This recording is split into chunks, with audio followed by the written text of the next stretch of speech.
Mesdames, Messieurs, bienvenue à Laval et compagnie. Mon nom est Éric Rémy. Et moi, Laurence Coutu-Paquin. Cette semaine, on fait découvrir les voix d'Elle, une chorale toute féminine où les participantes comprennent entre 8 et 18 ans. Caroline Lessard va nous parler de la 5e édition de la course des pompiers de Laval. Du 25 avril au 1er mai prochain, pas moins de 5000 athlètes handicapés participeront au défi sportif Alter Ego. À notre chronique techno, Jean-Philippe Leroux va nous initier au monde fascinant des imprimantes 3D. Dans sa chronique immobilière, Cassandra Préville nous dira s'il est préférable d'acheter un condo neuf ou un usagé. Marilyn Laroche de la Corporation de la Salle André Mathieu va nous parler des spectacles à ne pas manquer, non seulement ce printemps, mais également cet été. Il y a Valérie Gendron qui va nous faire danser la salsa. Et Nicolas Vincent Poirier va nous parler d'un film très particulier qui a pour nom Hardcore Henry. Hardcore Henry, qui est tourné comme un jeu vidéo. L'édition de la semaine du 17 avril 2016 de votre magazine Laval et compagnie débute à l'instant.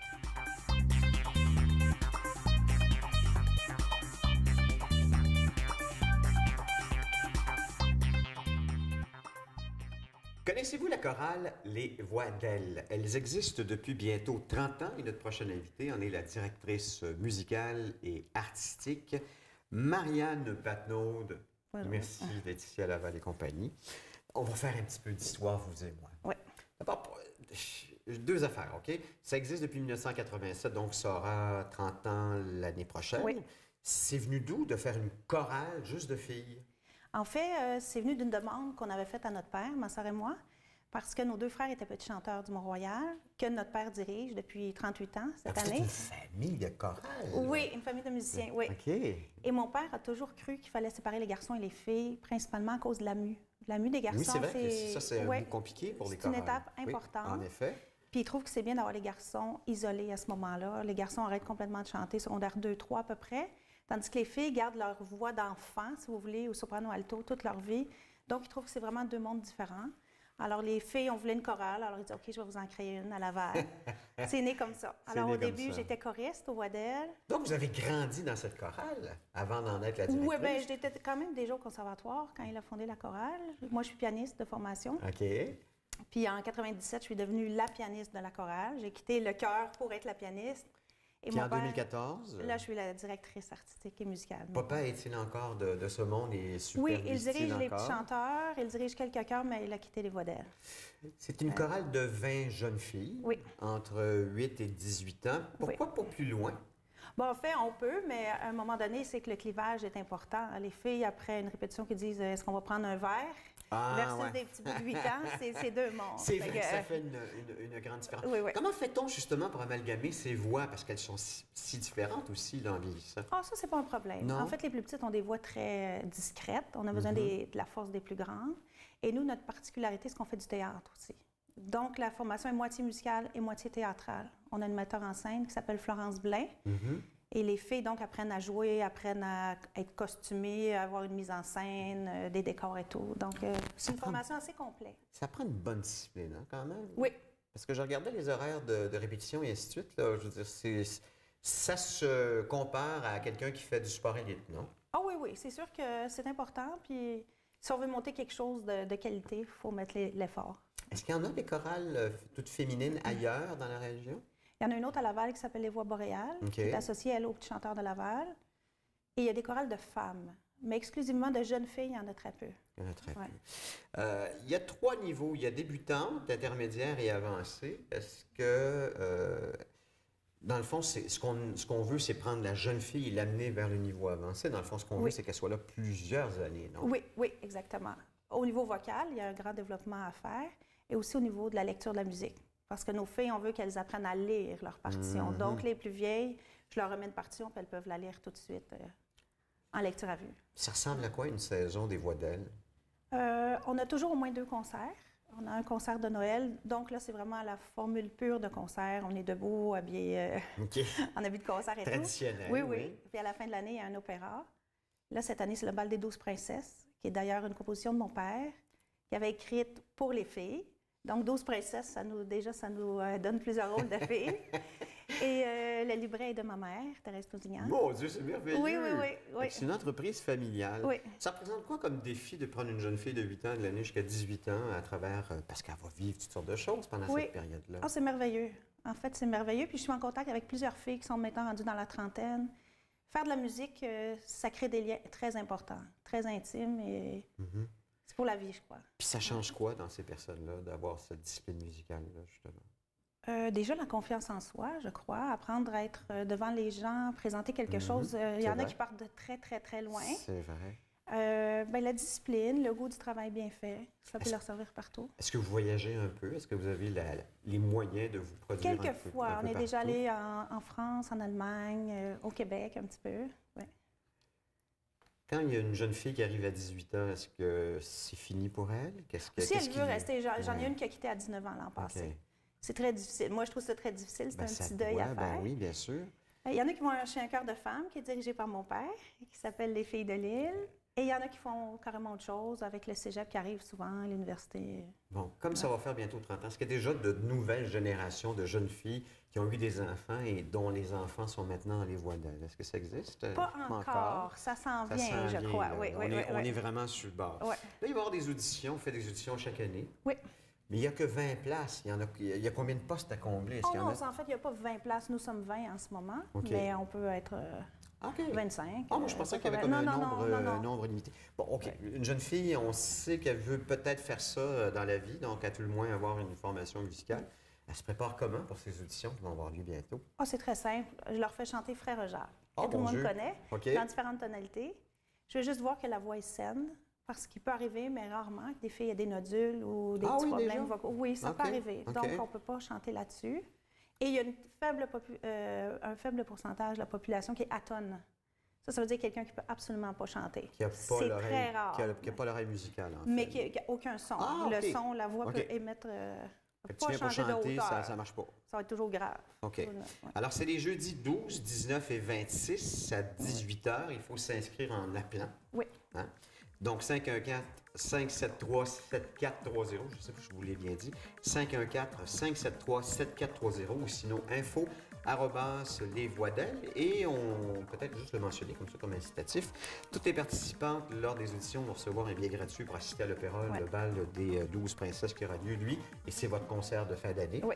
Samedi 28 mai à 19h30 à la salle Claude Potvin de l'école Curé Antoine Labelle. Puis après ça, oui.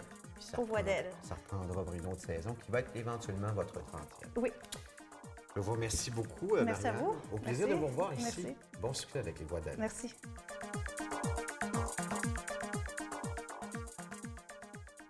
Aujourd'hui à l'émission, on reçoit Caroline qui nous parle de la course des pompiers de Laval. Bonjour Caroline, comment ça va? Bonjour Laurence, ça va très bien, toi aussi? Ça va bien, merci. Caroline, c'est la 5e édition de la course. C'est quoi exactement?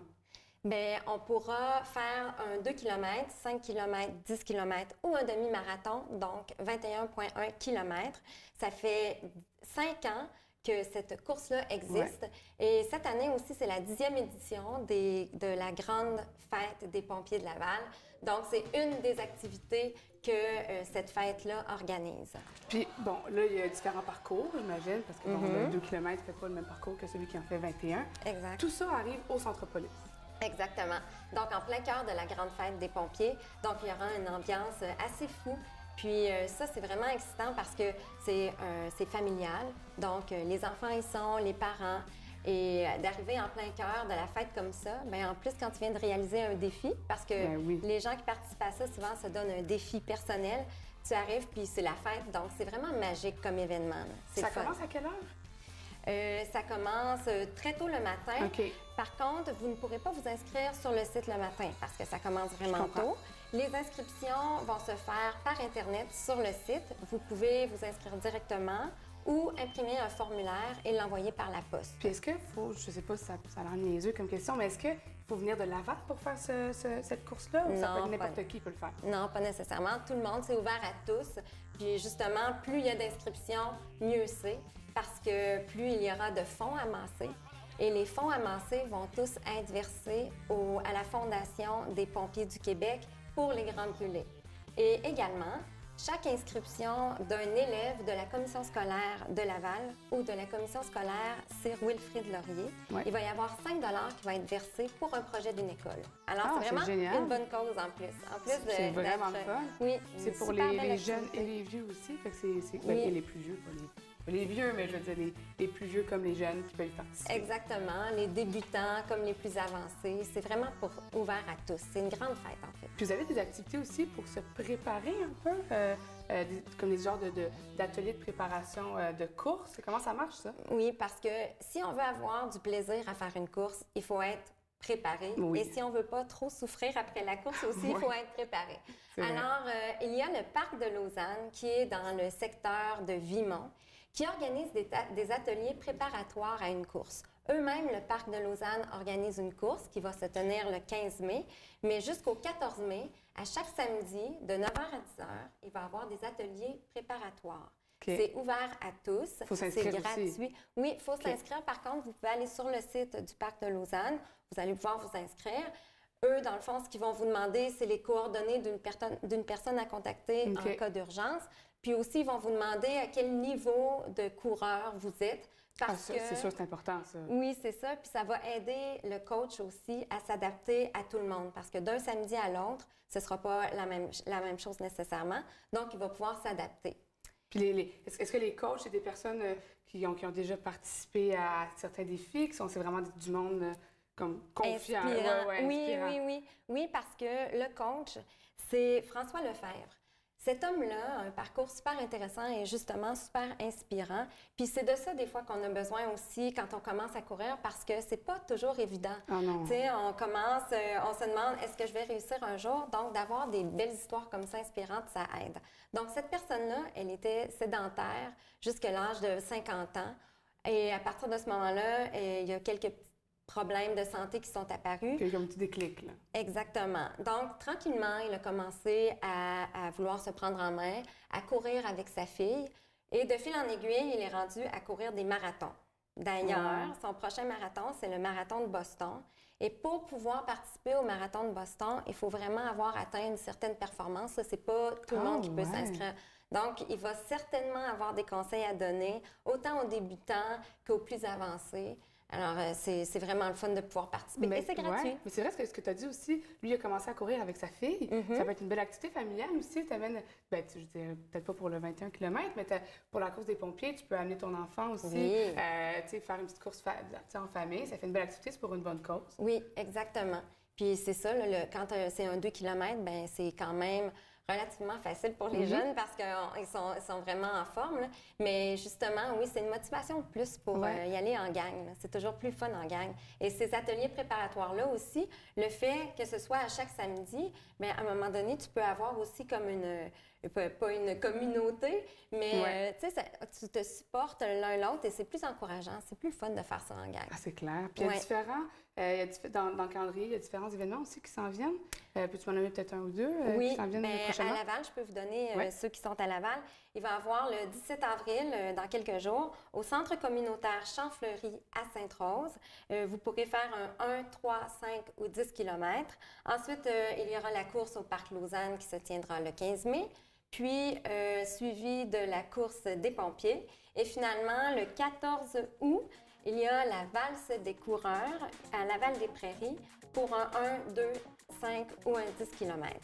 Il n'y a vraiment pas de raison qu'on ne soit pas occupé. On peut aller courir dans ces événements-là. Merci beaucoup, Caroline, d'être venue en studio avec nous. Mais ça m'a fait plaisir. Si on veut toutes les informations, le site Internet, est-ce qu'on le connaît? Oui, vous pouvez aller sur le site Internet soit du Parc de Lausanne ou aussi de la course des pompiers. C'est très facile à trouver. Là. Vous pouvez chercher ça sur Internet. La course des pompiers de Laval. Exactement. Mais ça me fait plaisir.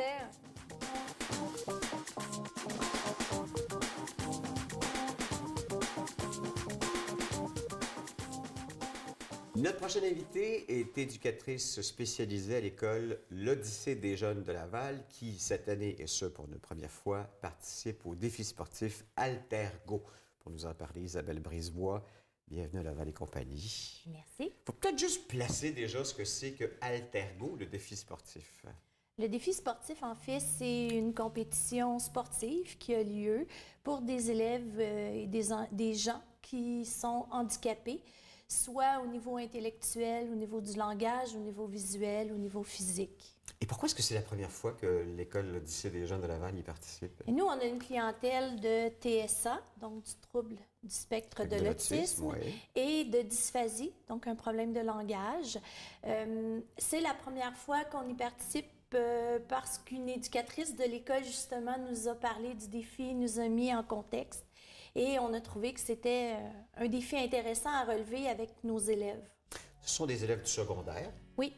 Comment est-ce qu'ils se préparent, ces jeunes-là? D'abord, est-ce qu'ils sont choisis ou est-ce qu'ils s'inscrivent? Comment ça fonctionne, tout ça? C'était sur une base volontaire. Nous, on a choisi des activités en particulier. Donc, on avait choisi de participer au soccer, 2 équipes de soccer, 2 équipes de volleyball et de certaines activités d'athlétisme, comme le lancer du poids, le saut en longueur. Il y a des activités aussi, il y a une espèce une course à relais, en fait, en équipe de 4.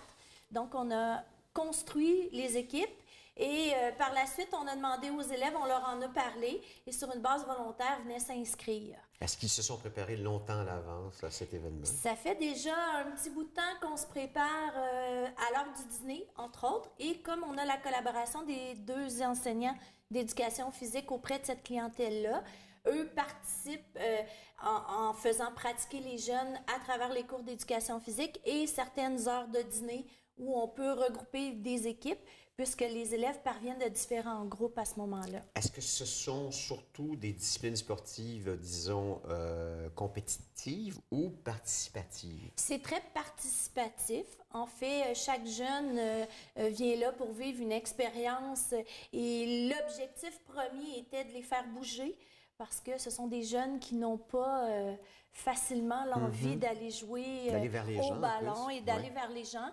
Donc, c'était une façon de bousculer un petit peu leur monde et les faire participer puis développer l'envie de poursuivre par la suite l'activité physique. Est-ce que ça les insécurise?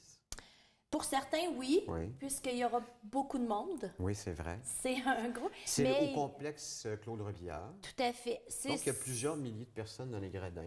Effectivement, il y a vraiment énormément de personnes. Il y en aura 5000 qui vont participer au cours de la semaine. On parle d'athlètes en tant que d'athlètes. Il y a du niveau international, du niveau national, du niveau scolaire. Mais nous, on participe qu'à 2 jours où il y aura environ, selon ce qu'on nous a informé, 1000 personnes sur les lieux au moment où on pourra s'y rendre. Et comment est-ce qu'on prépare ces jeunes-là justement à ce grand jour ou ces grands jours? En fait, on leur en parle, on explique comment ça va se dérouler et le ratio d'accompagnateurs est un peu réduit. Donc, pour aider et les sécuriser, comme ils vont reproduire des choses qui vont déjà avoir été pratiquées à l'école, ça devient plus facile aussi. On reproduit les mêmes choses, donc faire abstraction, on va essayer. Puis c'est aussi votre première à vous. Oui, hein? Oui, tout à donc, fait. vous allez vivre un grand moment de voir ces jeunes-là que vous suivez depuis parfois plusieurs années se réaliser. Oui. En fait, il reste 3 ans à l'école, donc il y en a qui sont en fin de parcours, qui vont nous quitter l'an prochain pour aller vers l'école Horizon Jeunesse ou encore à Georges Vanier.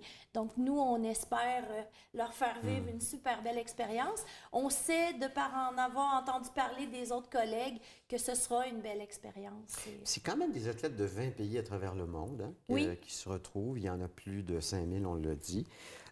Est-ce que vous savez quel est l'impact que cela peut avoir sur ces handicapés, en fait, ces sportifs handicapés? Mais je pense que le premier impact que ça a, c'est juste une fierté personnelle d'avoir dépassé des limites qu'ils n'auraient peut-être pas dépassées autrement. Je pense qu'à la base, juste les sortir de l'école, les amener là-bas, leur faire vivre une journée, ça va déjà être une très grande victoire. Il faut peut-être le mentionner, ça fait très longtemps que les ambassadeurs sont respectivement Jean-Marie Lapointe, qui est presque mon petit frère, et Chantal Petitclerc, qui est devenue sénatrice cette année. Donc, vous avez là 2 grands ambassadeurs pour Alter Go. Donc, c'est pendant 8 jours, on l'a mentionné. Il y a une campagne, peut-être juste le dire, si vous allez sur défisportif.com, vous pouvez vous afficher. Je ne sais pas si vous l'avez fait. Vous l'avez fait? C'est intéressant quand même. Tout à fait. Il y a une petite pastille de toutes sortes de couleurs. Vous rajoutez votre photo et vous faites hashtag 5000 et moi et vous allez pouvoir comme ça montrer que vous appuyez cet événement défi Altergo qui aura lieu du 25 avril au 1er mai, comme je vous l'ai mentionné, au complexe sportif Claude Robillard. Qu'est-ce qu'on souhaite à vos jeunes pour ces moments-là? Bien, d'avoir du plaisir au départ, de développer de nouvelles habiletés au niveau sportif. Je voudrais juste mentionner à la fin, allez-y. nous, on a eu des commanditaires qui nous ont encouragés et qui ont permis aussi à notre école de pouvoir y participer parce que c'est très dispendieux. Alors, mentionnez les commanditaires. Alors, il y a Jean Roussel, le député provincial, qui a accepté de nous donner un gros 1 000 il y a aussi le programme Participation. Il y a les Chevaliers de Colomb aussi, qui ont décidé de nous encourager. Le Club Lyon également. Donc, Fait qu'un gros merci à tous ces gens-là oui, de tout à permettre fait. à ces jeunes de l'école lycée des jeunes de Laval de pouvoir participer au défi sportif Altergo. Merci Isabelle. Merci.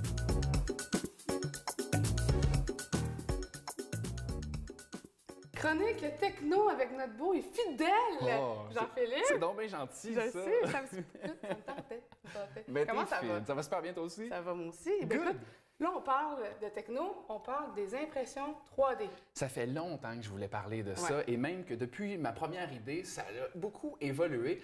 Pour refaire un résumé, là, je te dirais qu'il y a 3 domaines à surveiller dans les prochaines années en technologie. Le milieu de l'automobile, assurément la robotique et l'impression 3D qui pourrait révolutionner plusieurs domaines. Donc voilà, pour terminer la saison, je trouvais que c'était approprié d'y aller. Ben, j'avais déjà vu, moi, certaines vidéos d'impression 3D que c'est comme des filets qui vont super vite puis qui forment quelque chose. En tout cas, je trouvais ça complexe. Je me demandais comment te l'expliquer et je suis allé chercher la définition juste pour être sûr de ne pas induire personne en erreur. En fait, l'impression tridimensionnelle, ça permet de produire un objet réel. Et puis, il y a un opérateur d'abord qui va dessiner un objet sur un écran avec un outil de conception assistée. Et puis, après ça, le fichier 3D, lui, qui va être obtenu, va être envoyé à l'imprimante qui dispose de matière.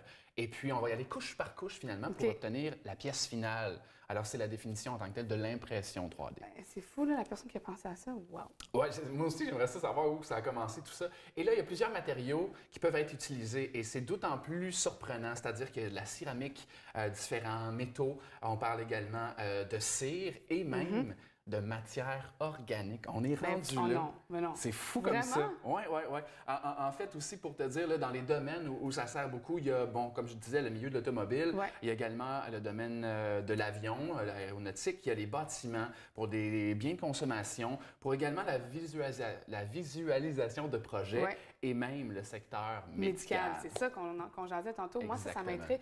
Écoute, comment on peut pouvoir utiliser ça dans le domaine médical? Bien, je sais qu'aux États-Unis en particulier, on fait beaucoup de prothèses auditives. Déjà. Et ça va aller plus loin que ça. En fait, pour encore là te faire un résumé, on dit que demain, on sera probablement en mesure de faire des organes en entier. Mais à quel point ça va être précis? Hallucinant. Je vais t'expliquer que dans les dernières années, ça existait déjà, mais il y a eu beaucoup de difficultés, en fait. Et puis, c'est une équipe de chercheurs, des scientifiques aux États-Unis, qui ont réussi donc à mettre au point cet outil de bioimpression 3D qui permet de recréer des os, du cartilage et des tissus musculaires. Et donc, on a fait vraiment récemment une avancée majeure dans le domaine de la biotechnologie parce qu'il faut dire que par le passé, ce qui arrivait souvent, c'est qu'on n'était pas en mesure d'avoir la matière assez résistante.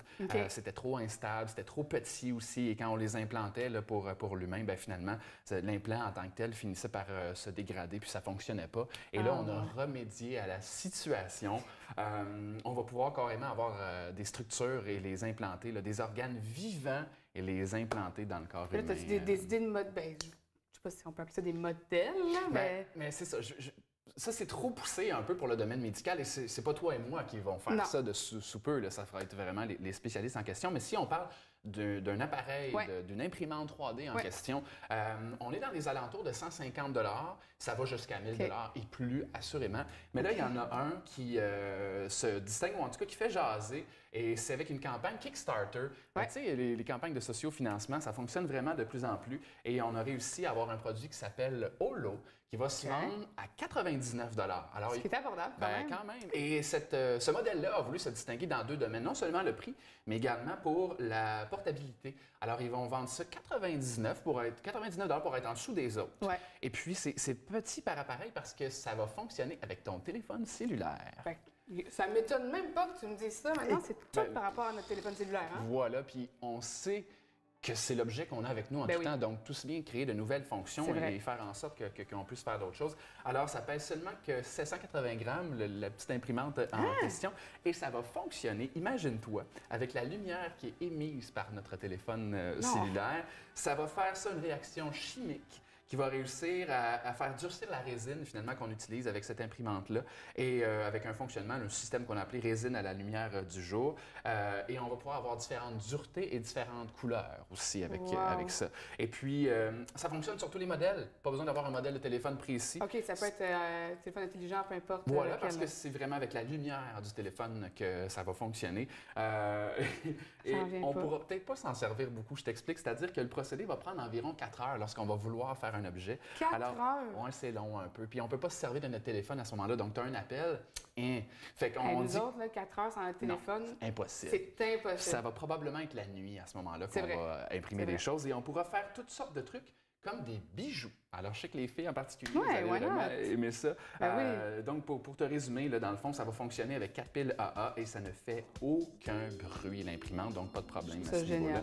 C'est vraiment l'impression 3D, là, ça n'a pas fini de nous surprendre et c'est un domaine à surveiller pour les prochaines années. Ben, mais moi, je pense que je vais aller me la procurer quand on va sortir. Elle sort quand, sais-tu? En fait, on peut aller probablement sur le net, Holo, imprimante 3D, et vous aurez plus de détails à ce niveau-là. Merci beaucoup, Jean-Philippe. C'est ta dernière apparition à la télé là-bas. Ça faisait 4 saisons pour l'émission, alors, et voilà, je tire ma révérence. On va sûrement se recroiser moi, je suis quelque part. déçue. Moi, j'aimais ça être avec toi. Ah, t'es gentil, mais ça a passé on va se voir ailleurs, on va avoir d'autres projets. Puis, entre-temps, on peut m'entendre à la radio 96.9, c'est quoi? Toujours, t'es excellent. Merci beaucoup, Jean-Philippe. Merci, bonne fin de saison, bon été tout le monde. Merci.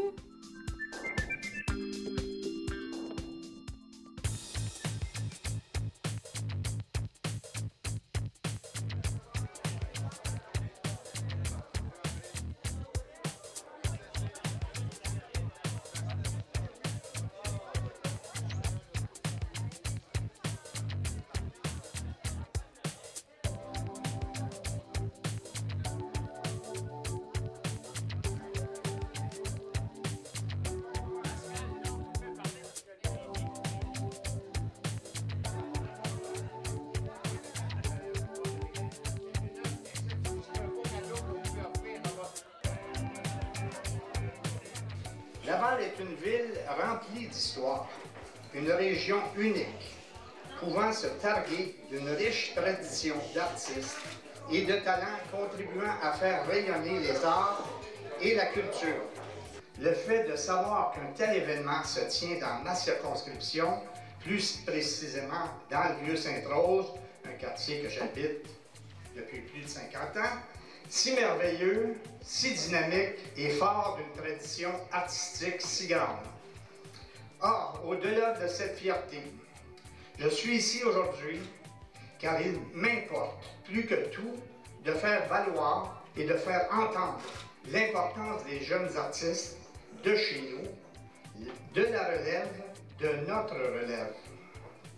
Je souhaite donc à toutes et à tous un excellent cocktail et au nom des jeunes artistes, je vous remercie grandement de votre support, de votre appui. Bravo aux organisateurs, soyez assurés que vous pouvez compter sur mon soutien. Merci beaucoup. Bon cocktail.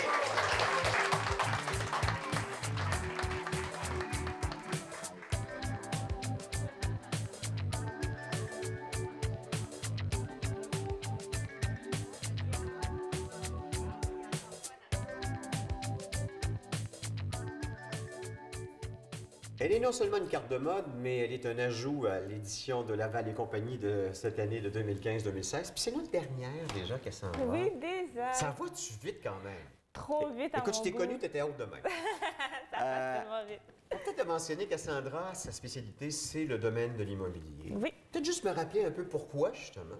Mais en fait, j'adore l'immobilier.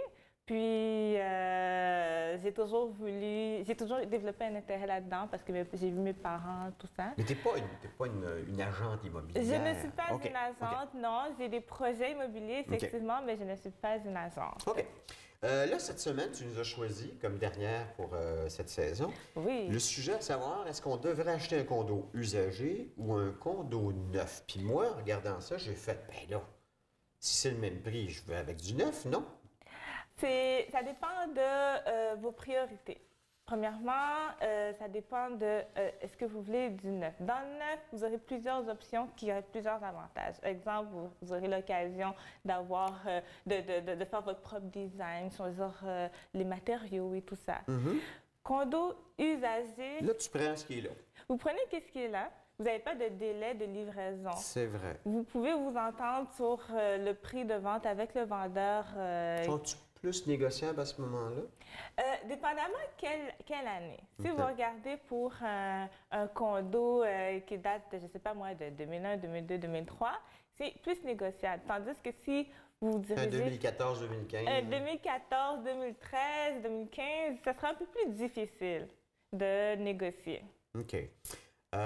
Donc, là, on n'a toujours pas répondu à la question, mais on va y arriver à la fin. OK? Oui, Est-ce qu'il y a les mêmes garanties sur un condo neuf qu'un condo usagé? J'imagine que oui. Les condos sont différents parce que je pourrais dire que depuis 1999, le gouvernement du Québec il a rendu obligatoire d'obtenir un plan de garantie pour tout condo neuf ou maison neuve. Okay. Donc, il y a plusieurs catégories de protection pour les vices cachés et ainsi de suite. Donc, depuis 1999, il y a des plans de garantie qui est effectué que l'entrepreneur doit vous faire signer un contrat de protection. OK. Donc, que ce soit un usager ou un neuf, là, j'ai la même protection de ce que je pense. À partir de 1999, vous achetez un condo OK. d'un entrepreneur général, à ce moment-là, vous signez un contrat, vous avez une protection. De particulier à particulier, non? Non, c'est pas la même chose. C'est pas la même chose. Okay. Vous pouvez continuer dépendamment le contrat, combien de temps, la période de temps. S'il reste encore une période de temps sur le contrat, c'est parfait. Donc un résiduel du contrat. Exactement. Mais il y a de temps limite sur les plans de garantie. Oui. Si c'est un condo usagé, si je le rénove, est-ce que j'ai les mêmes protections ou à ce moment-là, ça change un peu? Premièrement, tout d'abord, il faut bien comprendre que ce n'est pas tous les condos qui peuvent être rénovés. Donc, il faut bien s'assurer à l'achat d'un condo de bien vérifier les règlements de condo. Ah oui, il y a des condos où je ne pourrais pas... Oui, c'est un document sur lequel... Ah oui, c'est un document sur lequel on peut retrouver toutes les informations qui concernent la copropriété. Ça veut dire, exemple, si vous n'avez pas le droit d'installer un barbecue parce que votre condo, votre balcon donne sur une façade d'une rue ou d'un boulevard quelconque, vous n'êtes pas en mesure de mettre votre Est-ce qu'il y a des règles avec le syndicat de copropriété? Ça, c'est sûr. Oui. Déjà donc, au niveau de la rénovation, dépendamment du type de rénovation, si c'est rénovation mineure ou majeure, vous devez faire une demande auprès du syndicat de la copropriété ou bien des autres copropriétaires. Et à ce moment-là, vous pourrez, si oui ou non, dépendamment de la décision rendue, effectuer les travaux ou non. Il y a des frais de condo, hein? Puis ça peut varier énormément, là. Oui, il y a des frais de condo. Les frais de condo, ça peut vous permettre d'identifier pour les condos qui sont déjà en exécution, qui sont déjà habitables. Sur le marché, oui. Sur le marché. Ça peut vous permettre d'identifier quel type de condo, parce que souvent, les frais de condo qui sont moindres, autour, je ne sais pas, je pourrais dire, estimons à 50 $ par mois, bien, est-ce qu'il y aura assez de fonds pour les réparations? Ça peut vous aider à comprendre, à vous diriger quel type d'entretien que le condo peut avoir. Donc, ça peut vous C'est-à-dire, ce qu'on économise d'un bord, on va le payer de l'autre. S'il n'y a pas assez de provisions, justement. Oui, dans les fonds de prévoyance qu'ils appellent, c'est un genre de compte qui comptabilise les fonds pour des réparations majeures.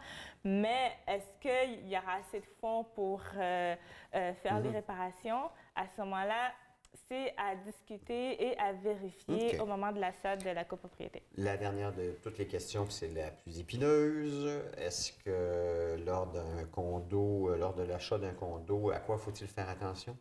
Mais il faut faire attention souvent, surtout les condos neufs, de faire attention au moment de l'achat sur plan.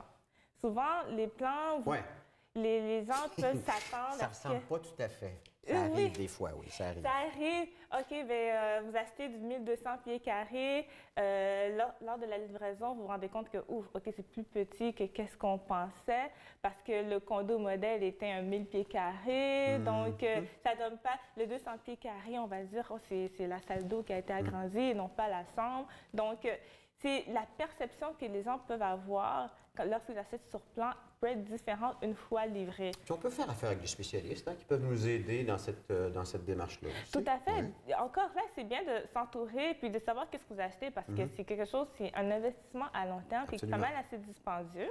Peut-être juste faire le tour de ses amis pour voir effectivement s'il n'y a pas des Exactement. gens qui Faire ont des eu comparatifs c'est ça. aussi, bien se renseigner parce que parfois les promoteurs, il faut se renseigner si ce sont des trucs fiables et s'assurer que c'est bien entretenu. OK. Fait que le condo neuf ou usagé, j'achète Moi, j'irais pour usager. usagé. Voilà, c'est le mot de la fin. Merci Cassandra. Merci à vous. À la saison prochaine. Ah oui, j'ai bien hâte.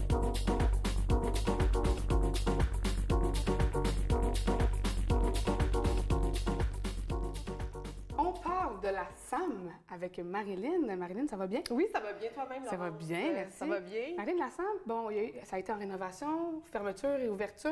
Comment ça se En passe? fait, dans le fond, on va fermer du 23 juin au 3 OK, c'est ça. octobre. On fait vraiment une cure de rajeunissement, de rénovation, de beauté et de confort parce que, bon, on a écouté les fidèles clients Ouais. qui nous ont dit que les bancs, donc les sièges, n'étaient pas confortables. Fait qu'on va vraiment là, Mais maximiser. c'est cool, parce là, que vous êtes vraiment à l'écoute de votre public. Oui, On aime donc ça. le service expérience client, là, on va vraiment aller dorloter un peu tout le monde là, à ce moment-là. Puis bon, on veut savoir c'est qui les artistes qui vont performer là. Oui, en fait, dans le fond, c'est sûr que là, vu qu'on est fermé du 23 juin au 3 octobre, on a quand même, on fait les spectacles aussi à la Maison des Arts de Laval, au Théâtre Marcelin-Champagnat. Fait qu'on a quand même une grosse été. Je te dirais que le mois de juin, c'est un mois de dernière chance. On a Sugar Sammy C'est qui est trop cool, ça. Ouais. Ah, Fait que lui, là, j'aime. moi aussi, j'allais, puis il s'en va en France. Fait que c'est vraiment le temps de venir le Wow. voir le 3 juin. C'est la dernière fois qu'il va venir à la salle André-Mathieu. Mais la salle Avant. peut accueillir combien de personnes? Dans le fond, au mois de juin, à la salle André-Mathieu, c'est 860 OK, personnes. quand même. Oui, quand même. Sinon, Ouais. à la Maison des Arts, on a un peu plus de la moitié et à peu près 640, 650 au Théâtre Marcelin-Champagnat. OK. Bon, OK. Donc, Quand là, même. fait que là, c'est Sugar Sammy qui va Le performer 3 là, juin. le 3 juin. Pour la dernière fois. Pour la dernière fois aussi, au mois de juin, on a Maxime Martin. Maxime Martin Ah, qui lui est aussi, là. je l'aime. Oui, dans le fond, son spectacle, Enfin, qui est là le 16 juin aussi pour la dernière fois. Je pense que c'est sa 3e supplémentaire aussi à la salle André-Mathieu. Donc, dernière fois aussi pour lui. Ouais. Et dernière fois aussi pour Rachid Badouri. Donc, le OK. 21-22, lui, Lui est en aussi, je France. l'aime. Ben oui, Lui, c'est sûr. on les fait aime plein de- tous. oui, on les aime tous, les humoristes. Fait que dans le fond, il était en France, lui, et là, revient là, pour cet été. C'est vrai, il était en France. Oui, on j'avais oublié ça. n'entendait pas vraiment beaucoup parler de lui, là, mais C'est c'est ça, vrai. il était en France, faisait son spectacle à lui. Fait que là, il revient le 21-22 pour la dernière fois. Je te dirais aussi, pour le mois de juillet, on a quand même des spectacles en rodage à la Maison des Arts. On a Phil OK. Roy, qu'on a entendu aussi dans Oui. Éric et les Fantastiques, tu connais Ben aussi. oui, je le connais. On a Pierre-Luc Pomerleau aussi qui est en rodage, Simon Leblanc aussi qui revient une 4e fois à la Maison des Arts. Fait qu'on a vraiment quand même là, tout l'été des beaux artistes. Et Pierre Hébert, Ah, qui est là le mois d'août, le 5, 6, 12, 19, 20, 26 août avec ce spectacle. Ouais. T'as-tu vu comme ce qui s'est passé avec un petit peu, oui. le goût du risque? Ouais. Ça a vraiment Ouais. fait une grosse campagne. Fait que là, il est là tout l'été en rodage. Fait qu'on est les premiers à l'avoir. Là. Mais c'est qui fait la programmation un peu pour aller chercher ces artistes-là? Parce que vous avez vraiment des bons artistes, puis Oui, des bons humoristes. qui exactement. vont On a venir. vraiment la directrice générale qui est Julie Perron là, qui s'occupe vraiment de la programmation. Avec aussi là, Julien là, qui s'occupe un peu plus là, de la programmation underground pour la scène 14-25. Fait que c'est vrai qu'on va avoir un été pas mal bien occupé. Quand même, oui. Puis on va revenir en feu aussi au mois d'octobre. On vous réserve là, plein de surprises là, Oh, à notre surprise, retour. j'aime ça. Puis si on veut acheter des billets, est-ce qu'on peut le faire en ligne? Oui, on peut le faire en ligne, salentrée-mathieu.com. OK. Sinon, par téléphone, le 450-667-2040. Vous avez une page Facebook aussi? On peut On vous a une suivre. page Facebook, on fait des concours à tous les vendredis. Là, donc, c'est ça qu'on est toujours là, présent pour vous gâter, naturellement. Ben là, j'espère. Ben moi, Ah oui. ça m'a vraiment donné le goût d'y aller. Moi, Ben, Sugar Sammy, viens! Sugar Sammy, il le sait pas encore, mais je suis en amour T'es en avec lui, amour, mais on il est- sait pas. Il Ouais. sait pas. Moi aussi, je suis en amour avec Je suis en amour avec lui. Ouais, Fait que je pense que je vais y aller comme secrètement. parfait. En arrière, Je vais regarde- t'envoyer en arrière-scène, tu vas voir, je vais t'arranger ça. Mon Dieu Seigneur. Ben merci. Mais merci Tellement, à toi. on va se voir là. Ben oui, on va se voir là. Merci, à la prochaine. Merci, Laurence. E 1, 2, 3, 5, 6, 7. 1, 2, 3, 5, 6, 7.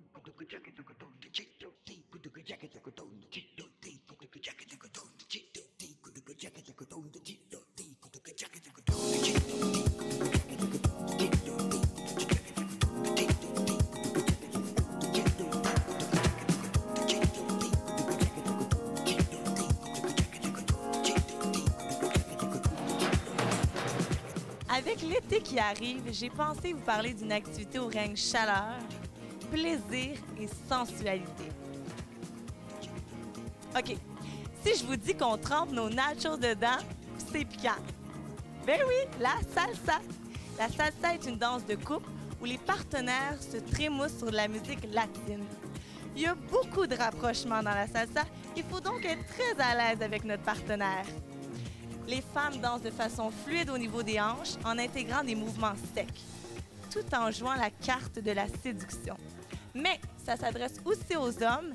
D'ailleurs, je vais rencontrer un salsero, Steve Alvarez, qui est directeur de l'école Fuego Latino à Laval. Aïe, aïe, aïe, il est déjà chaud!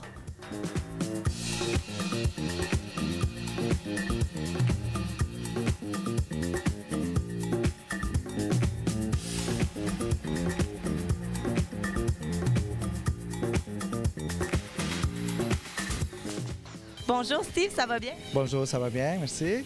Donc, il y a deux styles de salsa très populaires. Il y a la salsa cubaine et la salsa portoricaine. Peux-tu m'expliquer les différences? Oui, en fait, les styles cubains, ça définit beaucoup au niveau de la danse. C'est plus un style circulaire où est-ce que la femme ou l'homme vont tourner autour, au niveau des figures, au niveau des tours. Le style portoricain, qu'on peut appeler aussi style new-yorkais, c'est plus linéal. Donc, les mouvements vont s'effectuer plus sur une ligne droite. Donc, que ce soit de gauche à droite ou avant-arrière, mais c'est toujours linéal. Donc, c'est vraiment ça la différence. Puis portoricain, comme on dit, on peut l'appeler aussi style new-yorkais. Quand je fais mes chroniques, j'aime donner le goût aux gens de faire l'activité physique. Dans la salsa, c'est quoi les bienfaits au niveau de la santé? En fait, au niveau de la santé, on peut trouver qu'on va se retrouver, on va être plus en forme. Les gens, ils viennent souvent ici aussi parce qu'ils veulent perdre du poids. Puis ça marche aussi parce que si on fait ça comme très, très régulièrement, donc les gens, ils vont venir pratiquer, ils vont venir danser, puis on va voir les effets sur ce qu'ils font au niveau de l'aspect physique. Puis aussi au niveau cardiovasculaire, là, oui. Je te dis, c'est très cardio. Donc le monde sont contents parce que ça le garde en forme, donc ils vont pouvoir être fatigués un petit peu plus, puis ils vont pouvoir dormir encore plus, puis donc ils vont être plus en forme le lendemain à ce moment-là. Puis après, quand physiquement ils se sentent bien, bien mentalement ils sont plus heureux. Voilà, donc ça c'est l'effet positif de la danse. Ils se sentent beaucoup mieux en santé, beaucoup mieux mentalement, ils sont plus relâches. Mettons, si une journée de travail, ça va pas bien, ils viennent ici, ils disent « Oh my God, je suis détendu maintenant, je peux m'en aller en paix ». Fait que là, la journée est faite à ce moment-là. Donc, c'est sûr que l'aspect bénéfique au niveau mental, c'est vraiment la relaxation. C'est pas juste d'être concentré au niveau de la danse, c'est un fait de se relaxer, puis être vraiment décontracté.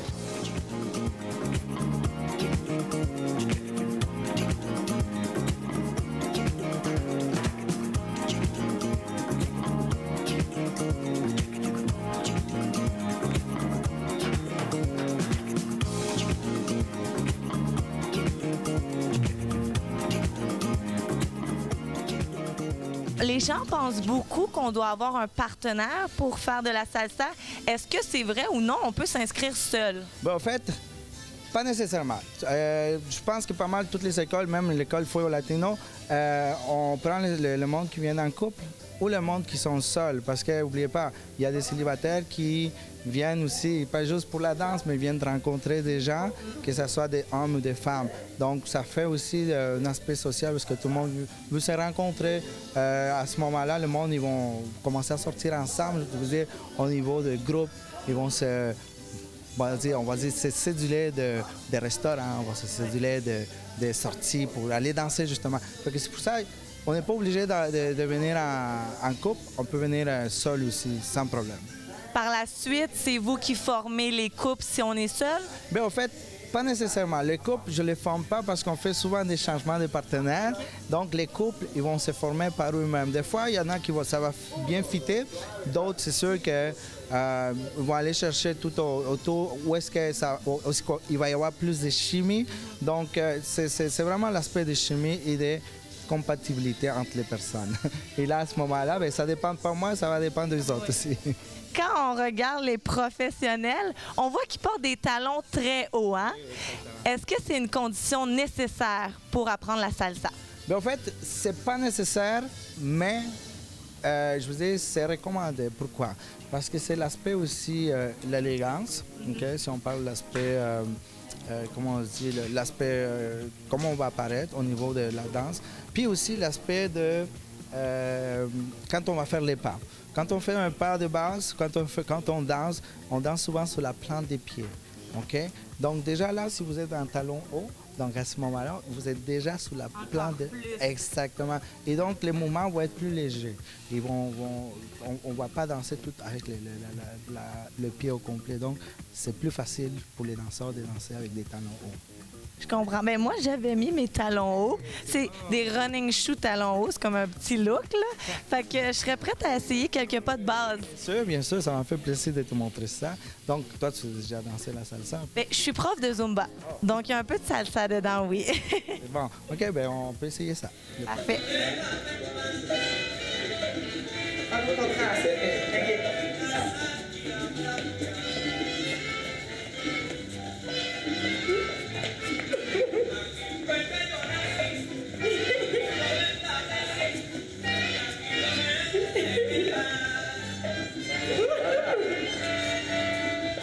Tu vois, ici, on danse la danse. Ouais. OK. L'orchestre, parce que c'est génial.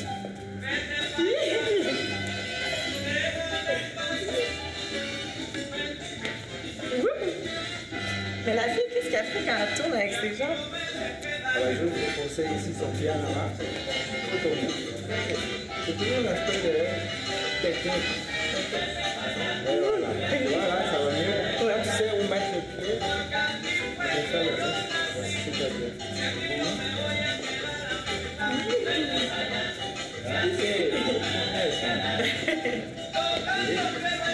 Ah oui, côté.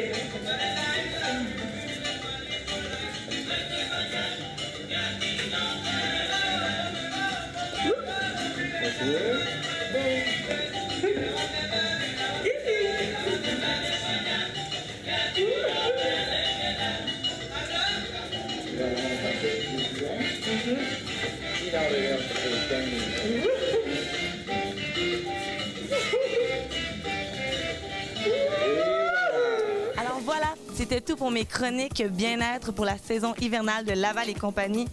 J'espère avoir réussi à vous faire découvrir des nouvelles activités. Et je souhaite de tout mon cœur d'avoir interpellé certains d'entre vous à faire de l'activité physique. Parce que bouger, c'est synonyme de bonheur et de santé. À bientôt!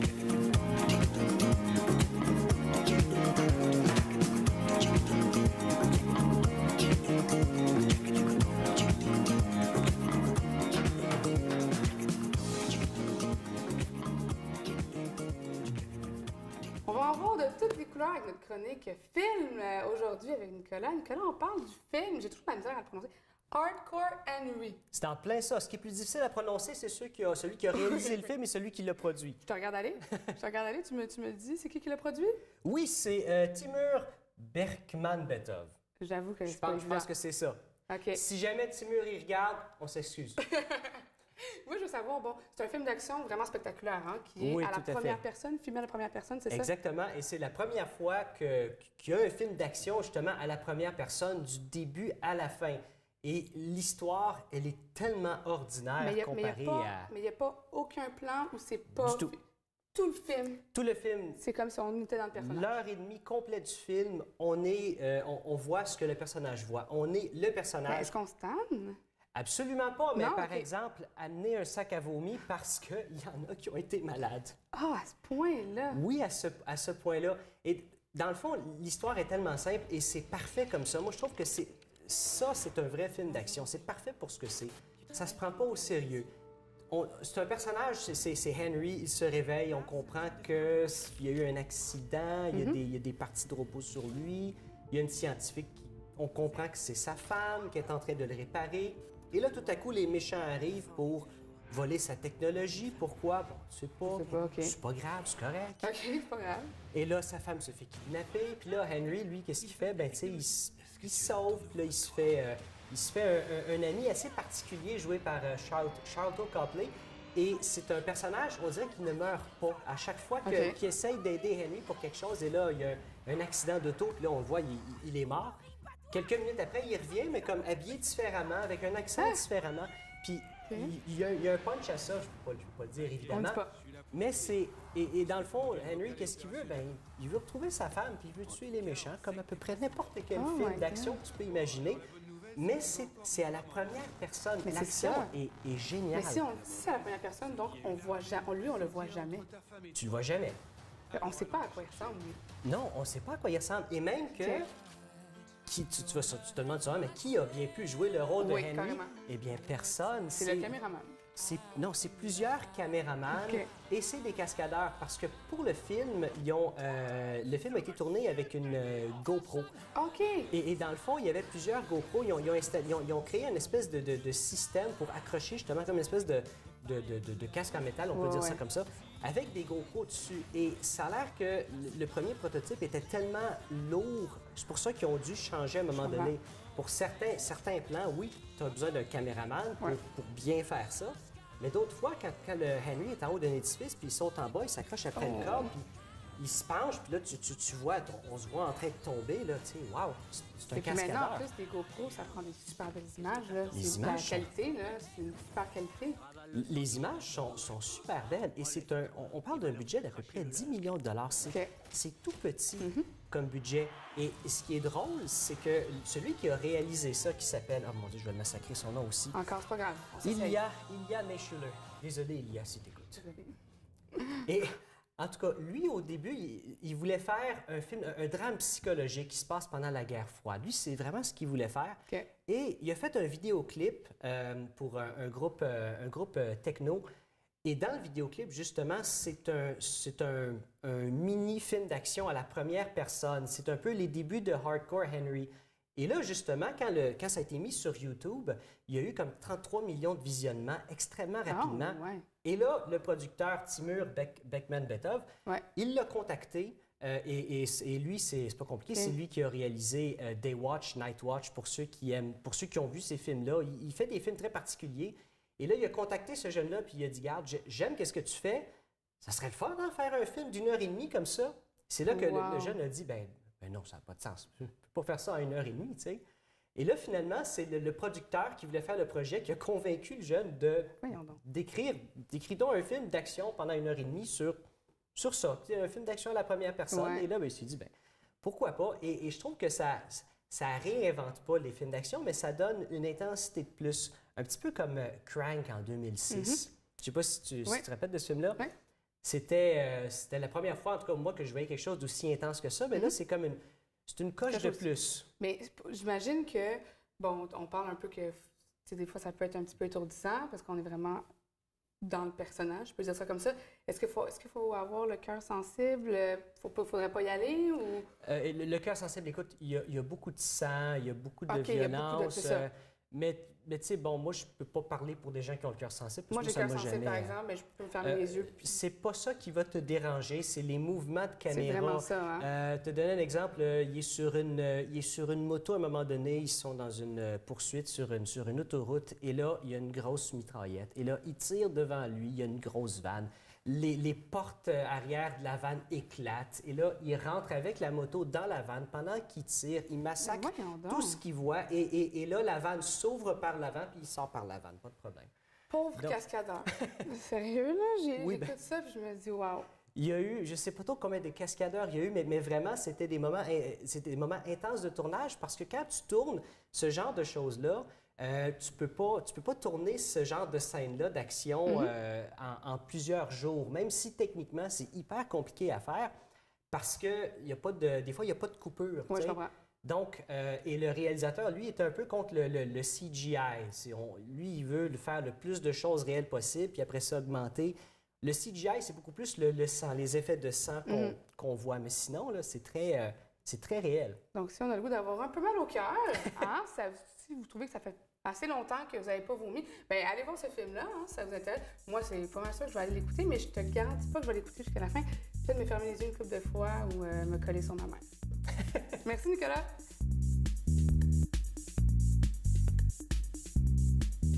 Alors voilà qui conclut notre émission, non seulement pour cette semaine, mais également pour notre saison 2015 et 2016 de Laval et compagnie. Si vous désirez revoir ou partager une portion de cette émission, notez qu'elles sont toutes en ligne à tvlaval.ca ou sur YouTube. Merci à tous les invités qui se sont déplacés en studio pendant la saison, nos excellents chroniqueurs et chroniqueuses et notre équipe de réalisation et de production. De la part de toute notre famille télévisuelle, on vous dit un énorme merci de nous avoir regardés et suivis et on se donne rendez-vous en septembre prochain pour une nouvelle saison de Laval et compagnie. Et n'oubliez pas qu'une ville, peu importe sa taille, ce qui la garde vibrante et vivante sont ceux et celles qui l'habitent, s'en occupent et s'en préoccupent. Et comme l'a dit Laurence, à la saison prochaine. Merci Laurence. Merci Eric. Au revoir tout le monde. Bon été.